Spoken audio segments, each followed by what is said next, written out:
Hello everyone and welcome back to the JavaScript portion of the series of this Full Stack, Mr. Full Stack channel. Today we're going to go on ahead and talk about the do while loop. I believe in the previous video you may have seen the for loop and the while loop, so let's go on ahead and do the do while loop. And let's go on ahead and get started. I'll give you a chance to get your Visual Studio Code or text editor that you'd like open. All right, let's get started. And of course, don't forget, if you have any questions, you can always send me an email or comments below in the actual comment section so we can go on ahead and fix anything that you may be having any trouble with. Okay, sound good? I said sound good? Okay, sounds good. All right, so like before, always make sure that we have any editor that you would like to use. You can definitely choose any one you like. I prefer Visual Studio Code, but you can go on ahead and use Notepad, TextPad, Sublime, any type of editor that you would like. And of course, other than that, I believe today what we're going to do is we are going to open up two files. And let's see, I actually created them already. So give yourself a moment to actually create a dowhile.html file and a dowhile.js file. And of course, if you've been working with me from the beginning, we always know I'm going to use that bare bones template that Visual Studio Code allows us to use. So it automatically populates that by using the exclamation mark. And from there, we're going to use the, we're working with do while. So let's do that. That's right within the actual title. And I don't believe I opened this up with Live Server. I think that's from the previous one.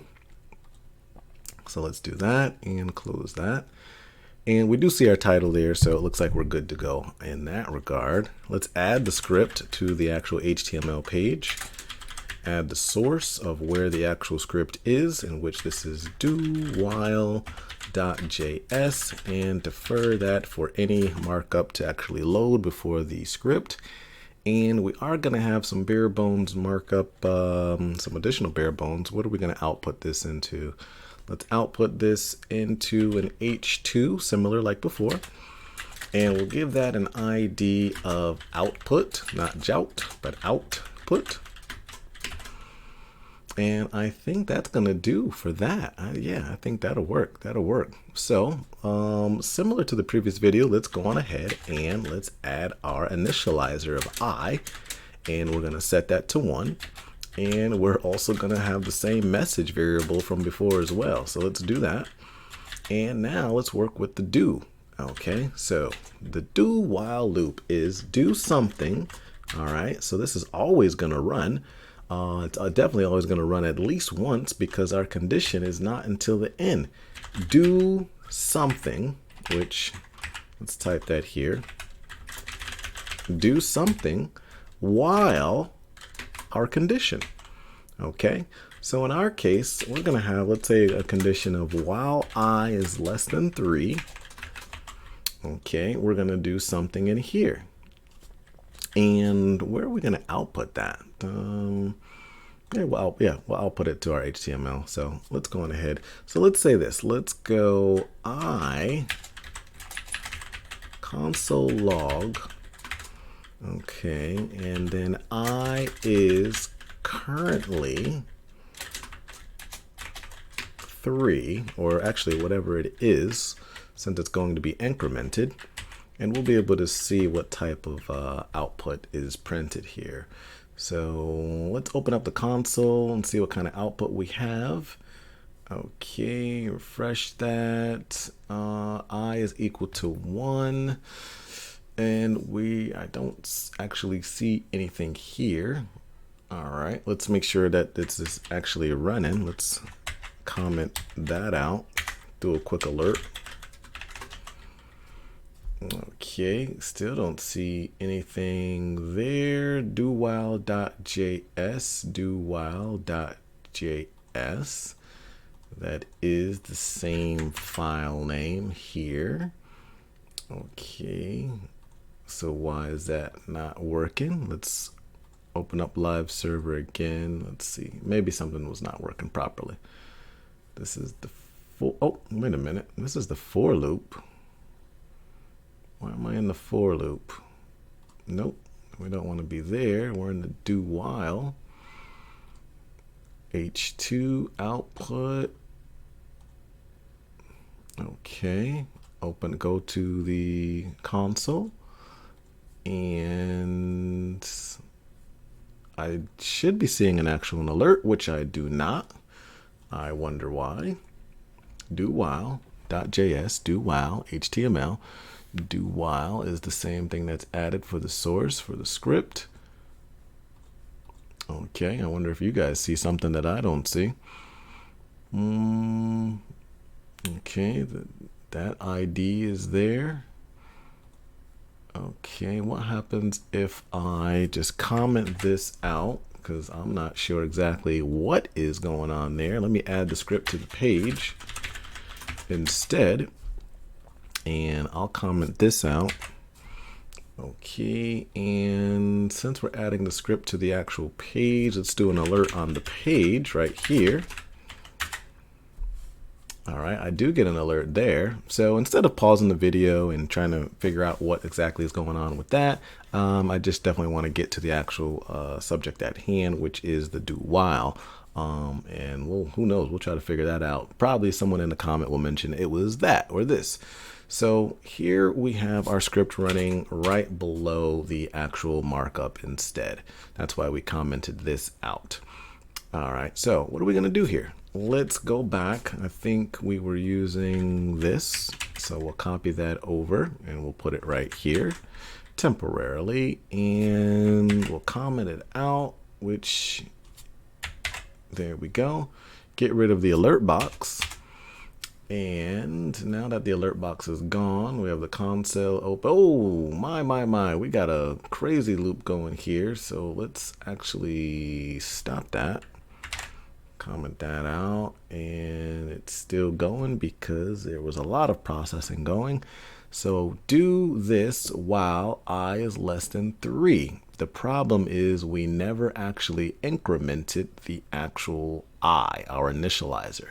So that's why the computer is just continually running. I is currently whatever I currently is, and it's going to keep running like that until it hits the point where I actually disabled the actual the actual condition here.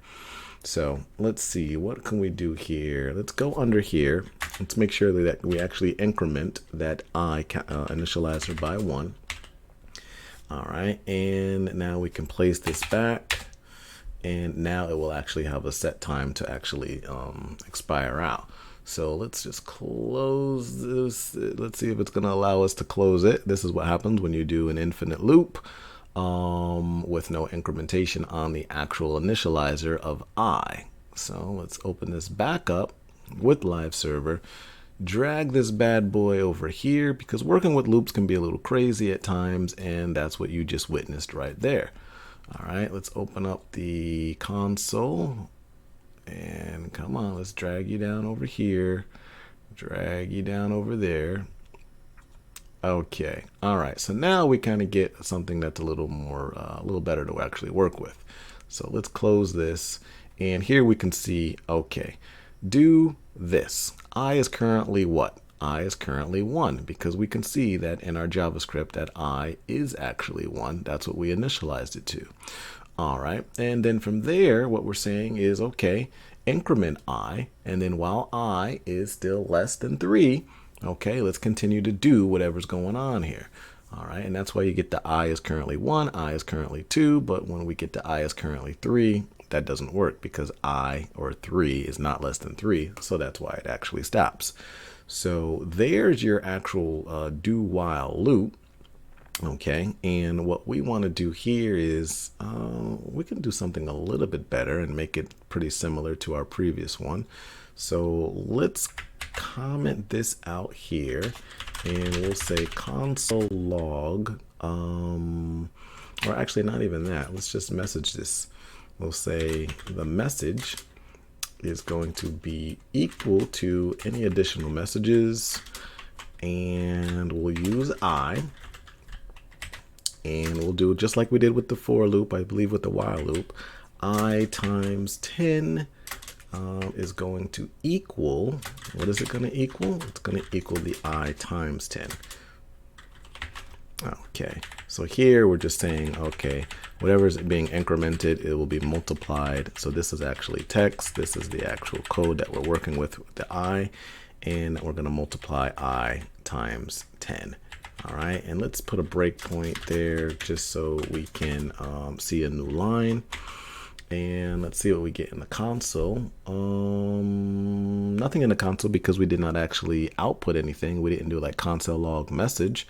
But what we can do is say we have an ID of output. So let's go on ahead and place that there. So let's actually just reference it directly. Document dot get element by ID. The ID name is output. So let's put that output in there. So let's change the inner HTML to equal the actual message. And then we'll look up at the screen, and there we have 1 times 10 equals 10, and 2 times 10 equals 20, and so on and so forth. So we can increase that while loop here. Let's say we go to 8, and then we'll get all the way up to whatever I is less than 8, and we'll continue to go through the actual do while loop. So again, a different way for actually working with loops. You know, everyone's going to have their own type of loop that they like to work with. There is another way to work with numerous different types of properties and methods and data that we have. But this is again to show you different types of ways with working with a number of different loops. All right. So there it is. Go on ahead, comment if you would like. And if you're stuck on anything, I'll definitely get back to you. Subscribe to the actual channel because that definitely helps our team out. And other than that, that is it. Hit the notifications, and full stack is out. Enjoy the rest of your day.